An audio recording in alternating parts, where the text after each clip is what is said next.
சற்று முன்பு சிறையிலேயே சவுக்கு சங்கரை போட்டுத் தள்ள திட்டம். நீங்கள் அனைவருமே சர்க்கார் படம் பார்த்திருப்பீர்கள் அப்படின்னு நினைக்கிறேன். சர்க்கார் படத்துடைய கான்செப்ட் என்ன தெரியுமா? ஓகேங்களா, மிக முக்கியமான ஒரு கான்செப்ட் அப்படின்னே சொல்லலாம். அதில் ஒரு ரிப்போர்ட்டர் பார்த்தீங்கன்னா இருப்பார். அவர் ட்வீட் போட்டுக்கிட்டே இருப்பார். ஓகேங்களா. ஸோ திடீரென ஒரு நாள் ஆட்சிக்கு எதிராகவே அவர் தொடர்ந்து ட்வீட் போட்டுக்கிட்டு இருப்பார். திடீரென பார்த்தீங்கன்னா என்ன ஆவார், அவர் ரொம்ப மிகப்பெரிய ஒரு பிரச்சனை ஆகிடும். அவரை போட்டு தள்ளிடுவாங்க. சூட்கேஸ்லேயே பார்த்தீங்கன்னா போட்டு தள்ளி விடுவதற்கான இந்த காட்சிகள் வடிவமைக்கப்பட்டிருக்கும். ஓகே, சுகுமாரா என்னன்னு தெரியல, சாட்டை சுகுமாரா ஏதோ ஒரு பேர் சரியா ஞாபகம் இல்லை.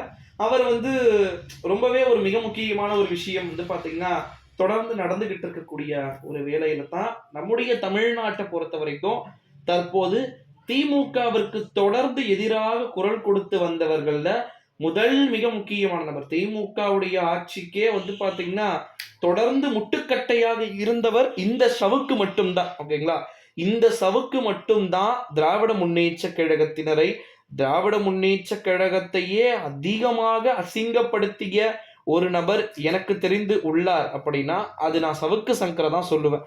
அந்த அளவுக்கு பாத்தீங்கன்னா திமுகவை மிதமிஞ்சிய அளவிற்கு பாத்தீங்கன்னா திட்டி விமர்சனம் செய்து என்னென்ன பண்ண முடியுமோ அதை அனைத்தையுமே கனக்கச்சிதமாக செய்யக்கூடிய ஒரு நபர். இந்த ஒரு சூழ்நிலையில தான் அப்பேற்பட்ட நபரை சிறையில் இருந்தே போன முறை சாட்டை துரைமுருகன் அப்படின்னு சொல்லிட்டு ஒருத்தர் இருப்பாரு.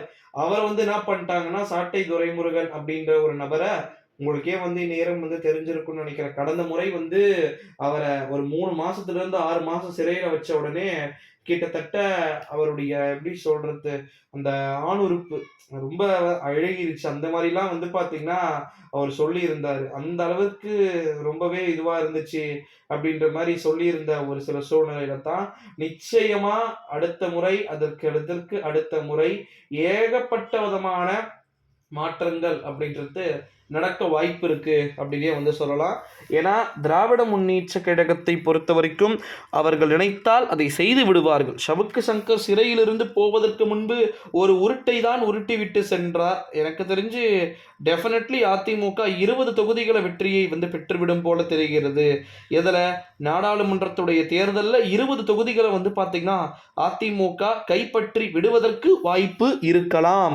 சாத்தியக்கூறு மிகவும் அதிகமாக இருக்குது அப்படின்னு சொல்லிட்டு சொல்லியிருந்த ஒரு சில சூழ்நிலையில தான் நிச்சயமா அதற்கான வாய்ப்புகளும் சாத்தியக்கூறுகளும் இல்லை அப்படின்றத நம்ம முன்கூட்டியே சொல்லியிருந்தோம். இந்த ஒரு சூழ்நிலையில தான் அதிமுக நினைத்ததை போல சொன்னதை போல ஒரு தொகுதியில் கூட வெல்லல. ஏன் நம்முடைய நியூஸ் டே சேனல் கூட கருத்து கணிப்பு 24 தொகுதிகள் அதிமுக வெற்றியை தழுவும் தானே சொன்னாங்க. ஸோ அதெல்லாம் இருக்குது.